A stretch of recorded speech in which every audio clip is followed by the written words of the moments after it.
Honorable judges and everyone who watched this video, Assalamu'alaikum Warahmatullahi Wabarakatuh.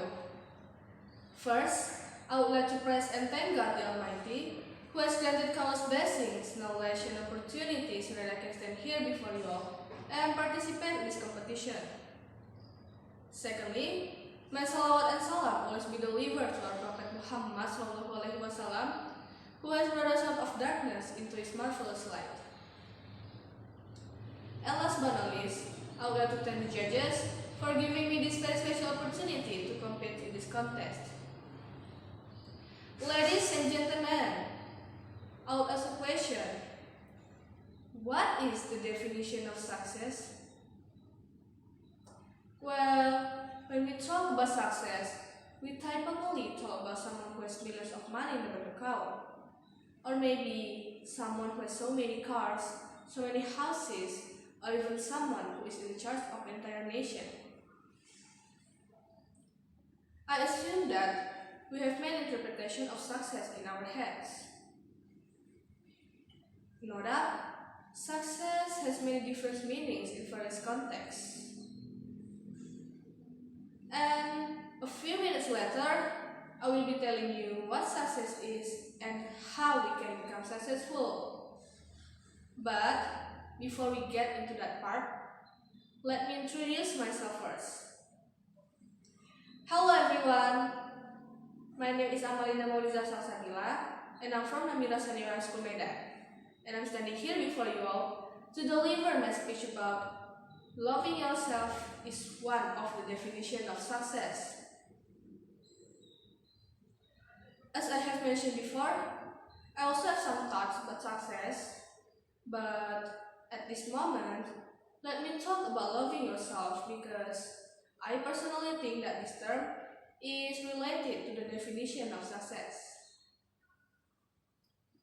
Ladies and gentlemen, do you love yourself?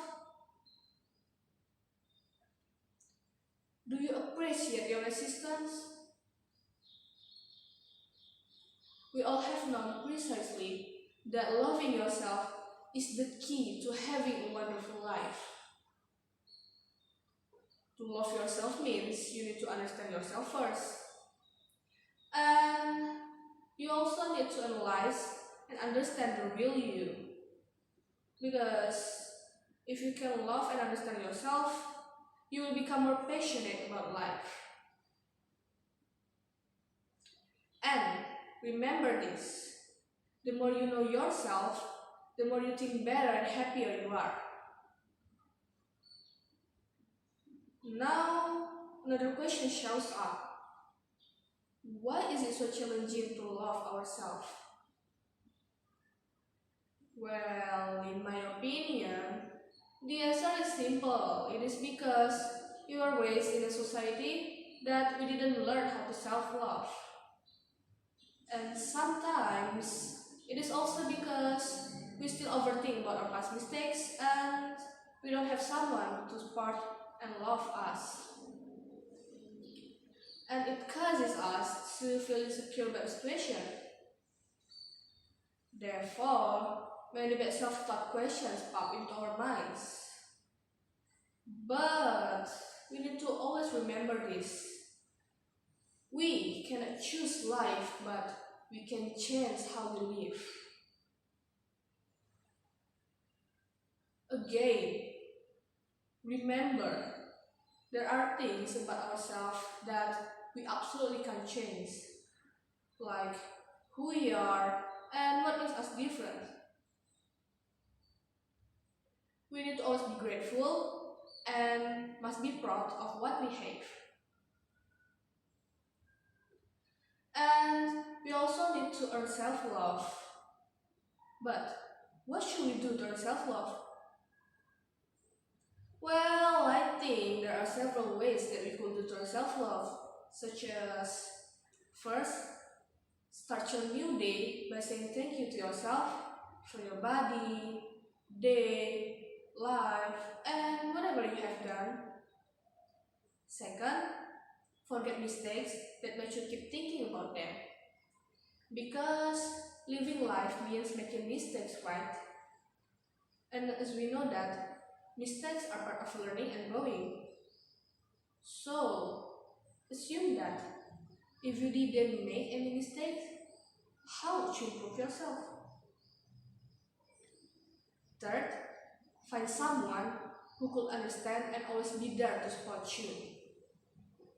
Because a long time ago, I also felt uncomfortable doing things, but after I found someone who could understand and always be there to support me, I start to believe and love myself. Lastly, the most important is you should be grateful because the universe unconditionally loves you. Again, remember, you are unique and special in it. And you need to start loving and accepting yourself with the body that you fit in. Give a super big thanks for yourself and tell yourself, I love being me. And you must not strain your brain with negative thoughts. Actually, there is a quote that I really like, and the quote is, no matter who you are, where you're from, your skin color, your gender identity, just pick yourself and be who really you are. Finally, ladies and gentlemen, that's all from my speech, and I hope you've all learned something from it. Thank you so much for your attention. Wassalamualaikum warahmatullahi wabarakatuh.